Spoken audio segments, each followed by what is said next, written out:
Hi guys, നമുക്ക് നമ്മുടെ ഈ ഒരു റോയൽ എൻഫീൽഡ് ക്ലാസിക് 350യുടെ എഞ്ചിൻ ഓയിൽ മാറ്റാം. അപ്പോൾ എഞ്ചിൻ ഓയിൽ മാറ്റാനായിട്ട് വേണ്ടത് എഞ്ചിൻ ഓയിൽ തന്നെയാണല്ലോ. അപ്പോൾ ഈ എഞ്ചിൻ ഓയിൽ എന്ന് പറയുന്നത് ഷെല്ലിൻ്റെ അഡ്വാൻസ് 15W15 എന്ന് പറയുന്ന ഓയിലാണ്.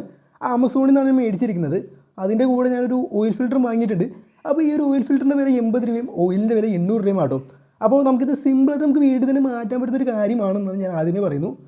വേണ്ട സാധനങ്ങൾ എന്ന് പറയുന്നത് 19ൻ്റെ റിംഗ് സ്പാനറും വേണം. അതുപോലെ തന്നെ നമുക്ക് 12 റിംഗ് സ്പാനർ കൂടി വേണം. പിന്നെ മെയിനായിട്ട് 8mm റിംഗ് സ്പാനർ ഇല്ലെങ്കിൽ ടീ സ്പാനർ യൂസ് ചെയ്ത് നമുക്കത് അഴിച്ചെടുക്കാവുന്നതാണ്.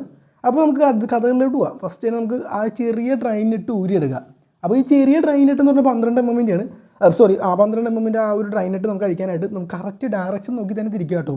അങ്ങനെ തിരിച്ച് നമ്മുടെ ആ ഒരു ഓയിൽ നമുക്ക് വറ്റിച്ചെടുക്കണം. നല്ല ശ്രദ്ധിച്ച് നോക്കി ഇങ്ങോട്ട് തിരിക്കുക. എന്നിട്ട് ആ ഓയിൽ മൊത്തം നല്ല രീതിക്ക് ഡ്രൈൻ ചെയ്തെടുക്കണം.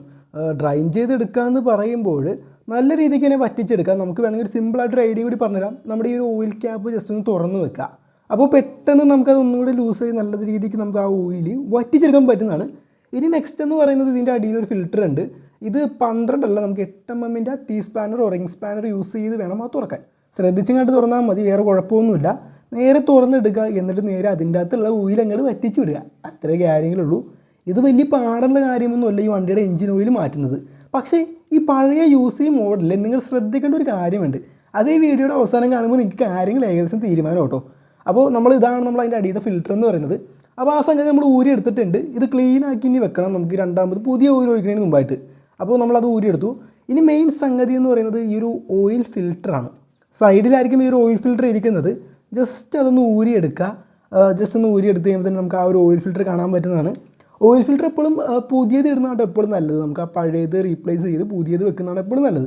അപ്പോൾ ഈ ഒരു വണ്ടിയുടെ എന്ന് പറയുന്നത് 2017 ഇരിക്കുന്ന ആ ഒരു ഓയിൽ ഫിൽറ്ററാണ്, ഇതുവരെ മാറ്റിയിട്ടില്ല. അപ്പോൾ നമുക്കത് മാറ്റിയിട്ട് പുതിയൊരു ഫിൽറ്ററിലേക്ക് ഇടാം. കാരണം ഈ ഒരു വണ്ടി അധികം ഓടിയിട്ടില്ല എന്നാണ് മറ്റൊരു കാര്യം. ഫിൽറ്ററൊന്നും അത്യാവശ്യം ചീത്തയിടുന്നു കേട്ടോ, കുഴപ്പമൊന്നുമില്ല. എന്നാലും ഇതാണ് അതിൻ്റെ ഒരു ഓറിംഗ് എന്ന് പറയുന്നത്. ഇതിട്ട് വേണം നമുക്ക് ടൈറ്റാക്കി വെക്കാനുള്ളത്. അത് എടുത്ത് നമുക്ക് കാണിക്കാം. അപ്പോൾ ഇതാണ് നമ്മുടെ വണ്ടിയുടെ എഞ്ചിൻ ഓയിൽ എന്ന് പറയുന്നത്.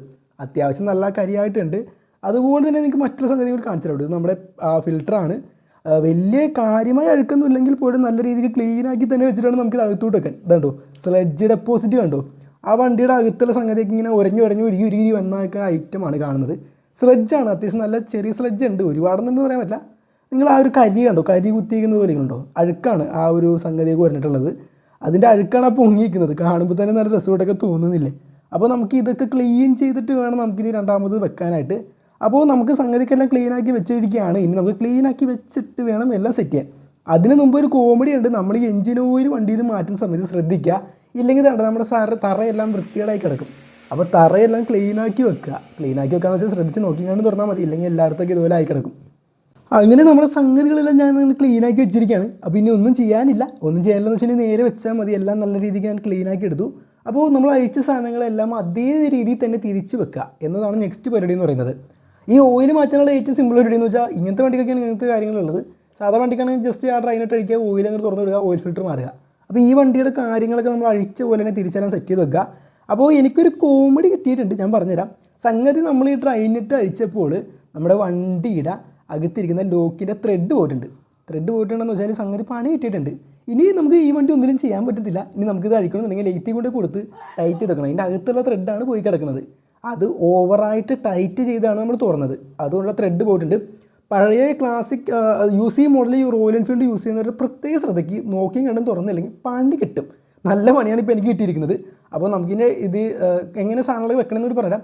അപ്പോൾ പുതിയ ഓയിൽ ഫിൽറ്റർ എടുക്കുക. ഓയിൽ മുക്കിയതിന് ശേഷമാണ് നമ്മൾ ഫിൽറ്റർ ഇതിൻ്റെ അകത്തോട്ട് വെക്കുന്നത്. ഇത് ജസ്റ്റ് ഓയിൽ ചേഞ്ച് ചെയ്യുന്ന കാര്യമാണ് ഞാൻ പറയുന്നത്. ഓയിൽ ചേഞ്ച് ചെയ്ത് കഴിയുമ്പോൾ അടിയത്തെ ഡ്രൈനായിട്ടെല്ലാം ലോക്ക് ചെയ്തതിന് ശേഷം നമ്മൾ ചെയ്യേണ്ട ഒരു എന്ന് വെച്ചാൽ ഓയിൽ ഫിൽറ്റർ നല്ല രീതിക്ക് ഓയിലിൽ മുക്കിയിട്ട് അതിൻ്റെ അകത്തോട്ട് വെക്കുക. നെക്സ്റ്റ് എന്ന് പറയുന്നത് എല്ലാം നമ്മൾ അടിയത്തെ നെറ്റുകളൊക്കെ ടൈറ്റ് ചെയ്തെങ്കിൽ നേരെ നമുക്ക് ഓയിൽ ഒഴിച്ചു കൊടുക്കാമെന്നില്ല. അത്രേ കാര്യങ്ങളുള്ളൂ. അപ്പോൾ നമുക്ക് കിട്ടിയ പണിയെന്ന് വെച്ചത് നമ്മുടെ അടിയത്തെ ആ ത്രെഡ് പോയിട്ടുണ്ട്. ഇനിയിപ്പോൾ ലെയ്ത്തി കൊടുത്ത് വണ്ടി പണിയണം. അത്രേ കാര്യങ്ങളൊക്കെ ഉള്ളൂ. അപ്പോൾ നമുക്കിനി പുതിയ ഓയിൽ ഒഴിക്കുകയാണെങ്കിൽ അടിയത്തെ നെറ്റെല്ലാം ലോക്ക് ചെയ്തതിന് ശേഷം പുതിയ ഓയിൽ ഇവിടെ ജസ്റ്റ് ഒഴിച്ചു കൊടുത്താൽ മാത്രം മതി. 2.5 ലിറ്ററാണ്. 2 ലിറ്റർ ഈ സൈഡിൽ ഒഴിച്ച് കൊടുക്കുക. ഇപ്പുറത്ത് നമുക്ക് ഗിയർ ഓയിലായിട്ട് 500 ml ആണ് ആവശ്യമുള്ളത്. അപ്പോൾ 500 ml നമ്മൾ ഇപ്പുറത്ത് ഒഴിച്ചു കൊടുക്കുക. അത്ര കാര്യങ്ങളുള്ളൂ. എന്നിട്ട് നല്ല രീതിക്ക് എല്ലാം ടൈറ്റ് ചെയ്ത് വെക്കുക. എന്നിട്ട് വണ്ടി നിങ്ങൾക്ക് ഓടിച്ച് നടക്കാമെന്നേ ഉള്ളൂ. അത്രയ്ക്ക് സിമ്പിളാണ് നമുക്ക് ഈ ഒരു വണ്ടിയുടെയൊക്കെ ഓയിൽ ചേഞ്ച് ചെയ്യുന്ന കാര്യമെന്ന് പറയുന്നത്.